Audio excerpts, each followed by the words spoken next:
Hi, it's Sharon Lipinski, the Habit Superhero, and welcome to the Habit Huddle, where I share a quick tip, an insight, or a strategy that you can use to master your habits.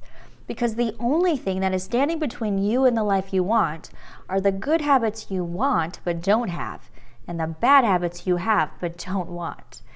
This week's episode is all about sleeping habits.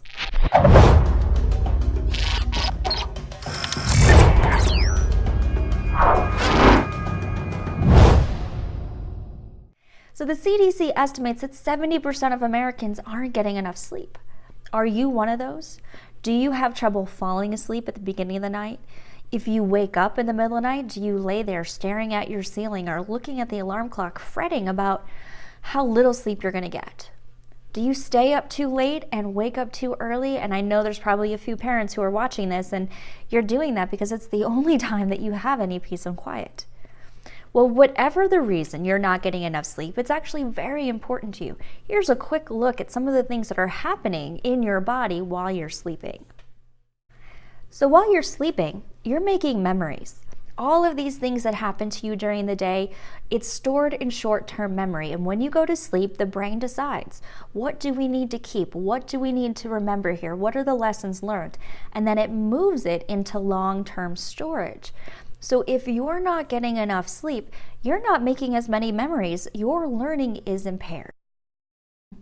While you're sleeping, your body is repairing itself. So if you exercise, if you do physical labor for a living, you need more sleep because the body has more damage to repair. Roger Federer and LeBron James get between 11 and 12 hours of sleep every night, and that sleep is critical to their recovery and their continued performance. And while you're sleeping, your immune system is kicking into high gear. It's one of the reasons that we sleep more when we're sick. Our body needs time to fight infection. And sleep fuels your willpower. So if you're tired, that willpower count is low. What that means is it's harder for you to do things like decide to exercise, choose healthy foods, to delay gratification, to restrain the impulse to yell at somebody, to focus on a task. In a nutshell, sleep helps you stay happier, healthier, and more productive. Okay, you get it, right? Sleep is important. But what is the connection between sleep and habits? Well, Dr. Greg Jacobs at Harvard University and author of Say Goodnight to Insomnia, he's discovered that the vast majority of insomnia is actually due to underlying thoughts and behaviors. And that's why sleeping pills don't work, because they don't address those root causes. So let's talk about the habits that do address those underlying thoughts and behaviors. The number one most important habit is to have a pre-bedtime ritual. In the hour or so before it's time to go to bed, you want to relax and unwind. So do something that you find relaxing. Maybe that's read a book or take a bath or meditate or a hobby. And you want to avoid devices that emit a blue light, because blue light has been shown to delay the production of melatonin.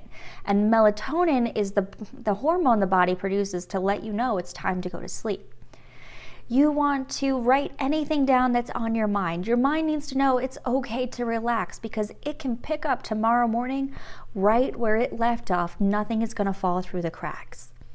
And this is the most important habit because it sets the stage for the second most important habit. The second most important habit is to go to bed when you're tired. See, if you go to bed and then you start unwinding, you're creating a psychological connection between bed and frustration, bed and wakefulness. But if you unwind in the hour or so before bed, you're going to notice when you're feeling tired. And if you go to bed when you're feeling tired, you're more likely to fall asleep. And that's going to create a strong psychological connection between the bed and falling asleep. And that's going to mean more sleep. The number one bad habit that keeps people from getting a great night's sleep: negative sleep thoughts. People who struggle with insomnia will often say things to themselves like, oh, I just know it's going to take me forever to fall asleep tonight. And I'm going to toss and turn for hours. And if I don't get some sleep, I'm just going to be exhausted in the morning. I just have no control over this insomnia. These thoughts create a self-fulfilling prophecy, but you can replace them with habitual thoughts that are healthy and that promote sleep. Thanks for joining me for this week's Habit Huddle. If you enjoyed the episode, click the thumbs up sign, and if you want more bite-sized tips and strategies for mastering your habits, click subscribe. Leave your comments, questions, challenges in the comment fields, and I might just answer them in a future episode.